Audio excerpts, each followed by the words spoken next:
Hey, what's up guys? Welcome back. In this video, I'll explain you the concept of augmented reality.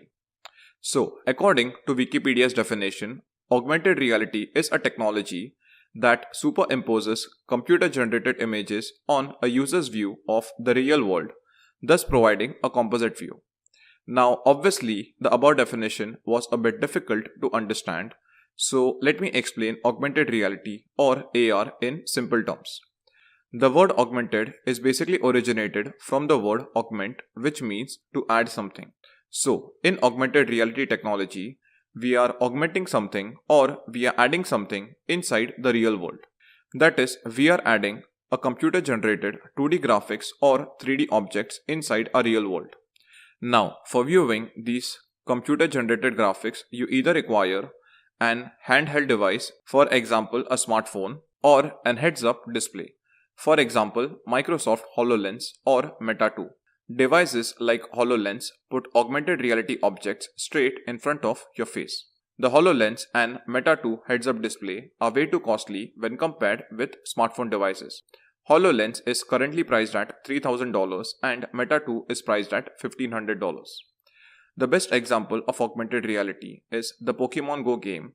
In this game, you first have to move to a particular location where the Pokemon is located, and upon reaching that place, you can see a Pokemon image inside your smartphone through the smartphone's camera.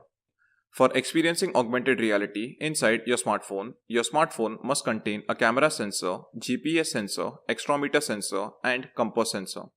On top of this, your smartphone should also have significant processing power. That is, it must have good CPU, GPU, RAM, etc. The heads-up devices like HoloLens also consist of all these sensors. So, after explaining you augmented reality in simple terms, next let's look at the different types of augmented reality. So, augmented reality can be classified in 4 types. Marker-based augmented reality, marker-less augmented reality, projection-based augmented reality, and superimposition-based augmented reality. In marker-based augmented reality system, you have to keep a marker in front of the smartphone's camera. The marker can be in the form of a QR code or a 2D image. When this marker is recognized by the camera, we can see a digital 3D object or virtual object on top of this marker. Marker-based augmented reality system is also referred as image recognition augmented reality, as we are basically recognizing an image over here. Next, we have the markerless augmented reality. Markerless augmented reality, as the name suggests, do not require any marker or image for its working, but instead it detects the surface plane, that is the floor, and on top of the surface plane we can place augmented objects. Markerless augmented reality is also used in location-based AR applications. Pokemon Go is the best example of markerless AR, as the Pokemon Go takes input from the GPS sensor of your smartphone, and when you reach at the place where the Pokemon is shown in the map, you can see the digital Pokemon image.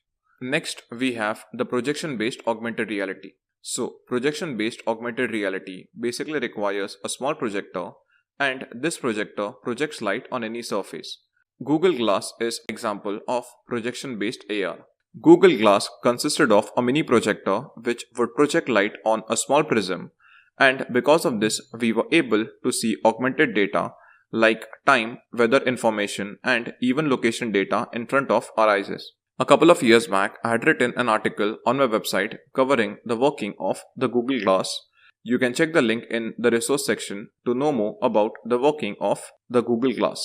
The 4th type of augmented reality is superimposition-based augmented reality. Superimposition-based augmented reality is also called as object tracking augmented reality. In superimposition-based augmented reality, we replace the original view of the object with a new augmented view. For example, projecting a car 3D model on top of an actual car object. So guys, I hope from this video you would have understood the basics of augmented reality, and in the next video, I'll first explain you what is virtual reality, and then we will look at the differences between augmented reality and virtual reality.